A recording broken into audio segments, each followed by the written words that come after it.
4일 뚝딱이 주식입니다. 환율이 다행히요 1475원을 넘지 않고 1472원 쪽으로 접근하면서 1475원을 넘지 않고 다시 되눌렸죠. 물론 1450원을 하향하기 전까지는 아직 안심할 순 없지만 일단 기준점 1475원을 넘지 않고 되눌렸다라는 점에서 지수의 대반등 시도의 여건을 만들어줬다 이렇게 볼 수 있겠고요. 지수 자체는 오늘 코스피 지수하고 코스닥 지수가 상승 출발했죠. 다만 오늘은 코스피 지수가 장중 저점이 마이너스가 나오는 날이었어요. 그래서 초반에 상승 출발했을 때는 아직 매수는 대기다. 지금 쫓아가지 마시라 라고 얘기를 했었는데 결국 장중 저점 마이너스를 찍고 나서부터 그 다음부터의 어떤 흐름의 패턴을 만들어가기 시작했고요. 결국 양시장 지수가 모두 플러스권에서 강보합권에서 대반등을 시도하면서 마감을 했어요. 우리가 이번에 이 1차 반등의 이 흐름, 이게 어디에서 막힌지는 아시죠? 제가 여기서 계속 말씀드렸던 자리가 뭐죠? 코스피 2525포인트와 코스닥 719포인트.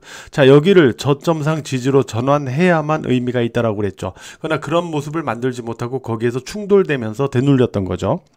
근데 되눌림 이후에 오늘 대반등 시도하는 패턴까지 어떤 형태로 놓고 보면, 자, 코스피보다는 코스닥 지수가 더 앞서 있는 모습이에요. 일단 코스피 지수는 오늘 5일 이평선 아래에서 일단 대반등 시도가 음선에서 나왔지만은 코스닥 지수는 양봉에서 5일 이평선을 회복 시도하는 쪽으로 이렇게 대반등이 나온 거죠. 그러면서 코스닥 같은 경우는 이 반등 파동 이후에 여기서 행보 등락의 패턴으로 매물 소화를 이어가고 있어요. 제가 말씀드렸다시피 이 패턴보다는 이렇게 가는 패턴보다는 자, 이렇게 해서 행보로 가는 패턴이 이후 올라갈 때 더 좋다라고 말씀을 드렸었죠. 아직까지 코스닥은 이러한 패턴을 유지를 해주고 있다는 소리예요. 자, 그렇다면 과연 이제 후속 흐름에 있어서 우리가 체크할 포인트가 뭐냐면은 바로 이거예요. 자, 대반등에서 바로 이러한 대반등이나 이러한 대반등으로 갈 수 있겠느냐, 아니면은 자, 가서 눌려서 대반등을 시도했지만 이게 그냥 박스권 등락으로 가버리는 거죠. 박스권 등락으로. 일단 다음 주 월요일 날에 그 트럼프 정권의 출범이 있잖아요. 그죠? 그때까지는 일단 박스권 행보 등락을 이어갈 수도 있다. 뭐 이런 시각들도 있거든요. 그래서 과연 오늘의 이 대반등 시도가 이러한 2차 반등 파동으로 연결될 수 있는지, 아니면 그대로 박스권 행보 등락으로, 박스권 등락으로 그대로 유도되는지, 이거를 우리가 후속 흐름에서 살펴봐야 될 거예요. 그럼 이게 왜 중요하냐면, 자, 우리가 이 앞에서 1차 반등 시도가 나올 때는 제가 그랬죠. 지난번에 그 조선주가 올라갈 때, 자, 조선주가 올라가더라도 조선주는 주도 시세는 아닙니다 라고 그랬어요. 왜냐하면 조선주가 올라가도 지수는 안 올라가기 때문이었죠. 근데 이 1차 반등 파동이 여기서 나올 때 보면은 반도체가 반등을 주도했잖아요. 그죠? 반도체가 반등을 주도하는 모습이 나오잖아요. 그러면은 우리가 되눌림 이후에 이렇게 2차 파동으로 갈 경우에는 다시 주도 시세가 나올 거라는 거예요. 다시 주도 시세가 나온다. 물론 뭐 조선주나 이런 쪽은 아니겠지만은 뭐 반도체가 됐든 2차 전지가 됐든 뭐 바이오가 됐든 뭐가 됐든 간에 어떤 의미가 있는 그러한 쪽에서 2차 반등으로 이렇게 갈 경우에는 주도 시세가 나올 거라는 거죠. 만약에 그러지 못하고 박스권 등락으로 간다라면 어떻게 되는 거예요? 이때는 주도 시세가 없이 일단 첫 번째 대형주는 안 올라가겠죠. 그대로 시장 방어적인 모습만 보여주겠죠. 대형주가 올라가면 지수가 올라가야 되니까, 그죠?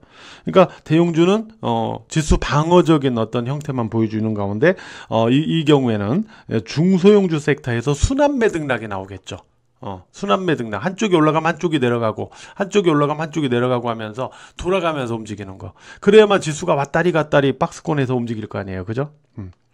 그래서 우리가 지수의 어떤 후속 형태가 바로 이러한 시세를 결정하기 때문에, 그래서 우리가 중요하다라고 보는 거죠. 바로 이거를 우리가 후속 흐름에서 확인을 해야 됩니다.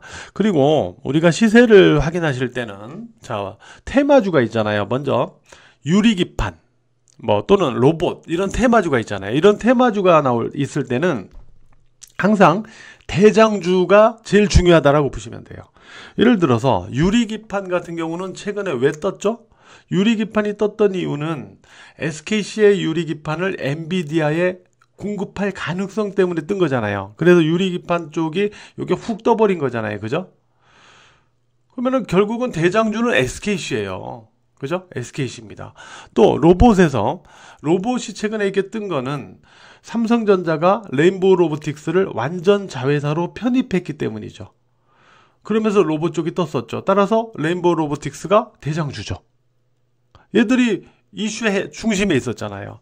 그 얘기는 뭐냐면 SKC나 유리기판에서 레인보우 로보틱스나 로봇에서 이들 대장 종목들이 살아있다면 이쪽에서는 계속 관련주들이 순환매로 등락을 보일 거라는 거예요. 움직임이 있을 거라는 거예요.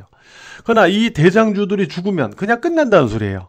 알았죠? 그래서 이 대장주들을 중심으로 체크하는 게 무엇보다 중요하다라는 점을 다시 한번 명심하시고, 삼성전자 같은 경우는 55,000원에서 지지를 받지 못했어요. 못 받았죠. 55,000원에서 딱 지지를 해주지 못했어요. 그 얘기는 뭐냐면 삼성전자 주가가 관악폭에 있는 건 분명히 맞는데, 관악폭에 있는 건 맞지만은 특정한 개별 패턴을 만들어가지는 아직 못하고 있다는 소리예요.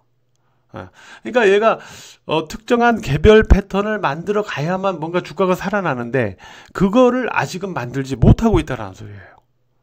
따라서 삼성전자가 이러한 모양으로 있기 때문에 반도체 쪽은, 중소형 반도체 쪽은 다소 각계전투, 개별적인 등락을 보일 가능성이 있다. 각계전투 가능성이 있다. 이렇게 보셔야 됩니다.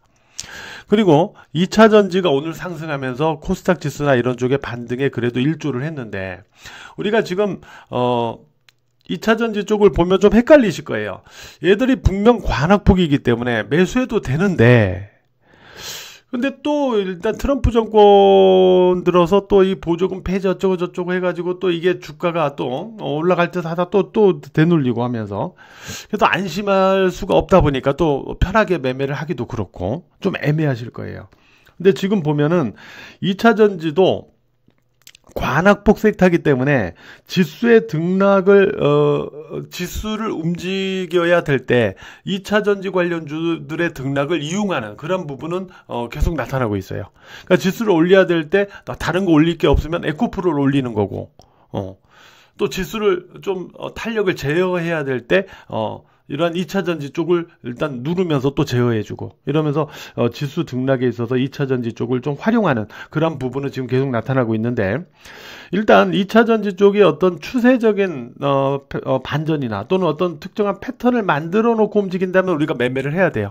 그러나 아직은 그러한 모습보다는 관악폭에서의 일단 반등 시도, 이러한 성격권에서 아직은 움직이고 있다라고 봐야 됩니다. 그래서 아직까지는 우리가 이쪽을 중심으로 매매해야 된다라기보다는 아직은 추가적인 후속 흐름을 좀 더 확인하면서 매매 여부를 타진해가는 게 맞다라고 보고 있습니다.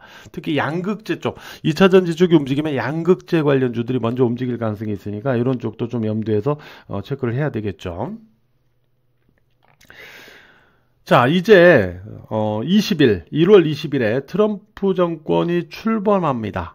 그 트럼프 정권 출범 이후에 한국 증시 흐름이 중요해요. 과연 한국 증시가 살아날 것인지 아닌지, 이거를 결정하는 또 하나의 변곡점이 바로 트럼프 정권 출범 이후의 한국 증시 흐름이다 라고 보시면 될 것 같아요. 자, 오늘 하루도 매매하시느라고 모두 고생 많으셨습니다.